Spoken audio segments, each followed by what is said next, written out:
So, girls, I want to share some things with you that can really help you in your life, okay? Now, do you remember the other night when I was talking to you about the levels of service? Yeah. Can you remember the 4 levels of service? Demanding. Yep, demand. The little pleasant kind. Close. We got demand, Barter. barter, Gifting. gifting, yeah. And sacrifice. Sacrifice.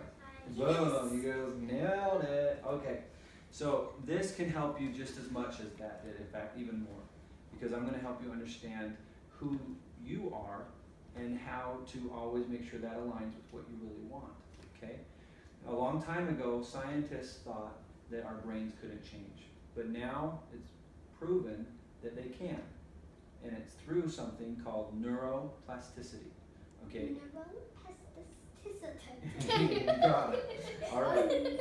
Now that you can say it, you can use it, right? All right. So what it means is these are the 3 ways we can affect permanent change in our brain. Okay. One is through something called an emotional significant event. Now, an emotional significant event is something that is so powerful, so strong, that it literally makes a shift in your brain in that very moment. For example, when you fell down, Elizabeth, when you're riding your bike and you fell,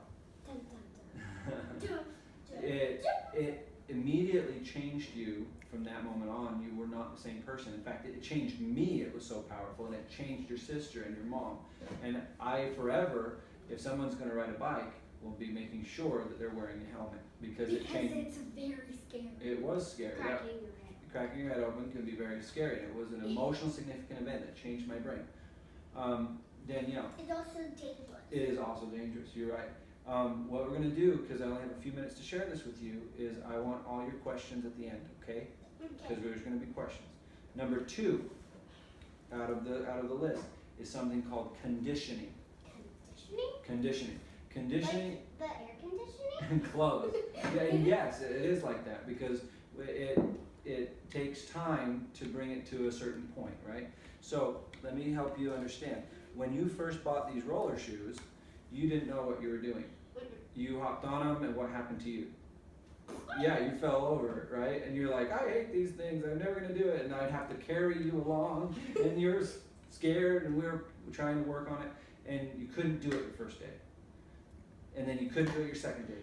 And you couldn't do it your third, and your fourth, but then all of a sudden you're like, Dad, I think I got a little, and you got a little better, until all of a sudden you don't even have to think about it anymore, and you can do twirls and flips and tricks and all sorts of crazy things. I can even do a cartwheel and land it. That's right, because you condition yourself through practice and daily activity, and you helped your unconscious mind understand that this is who you are. This is the new, improved Elizabeth, and she knows how to use Heeley shoes or wheelie shoes, right?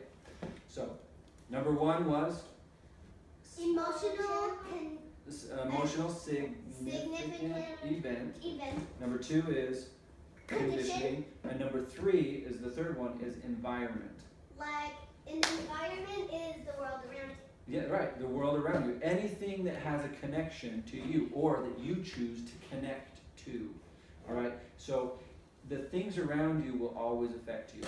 Whether you like it or not, they're seeping into your subconscious mind, and they cause effect in who you are and what you do. So how important is it that you choose good friends?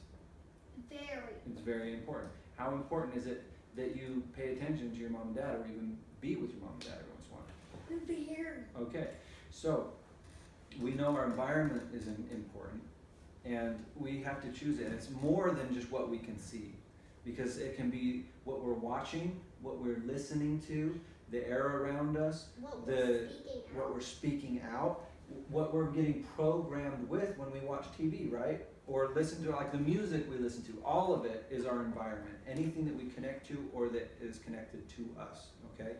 So those are the 3 ways to make lasting change in our brains. So what's important about this, now that you know it, you can take these 3 ways of making lasting change and make sure that we call it our identity, okay? What's inside of our unconscious mind that represents us and our behaviors, our identity, is aligned with where we want to go in life. And if it's not, we can change it by using these three things. So anybody up for positive change? Give me 5. Me. Boom. Boom. Thanks. Now can I show everybody?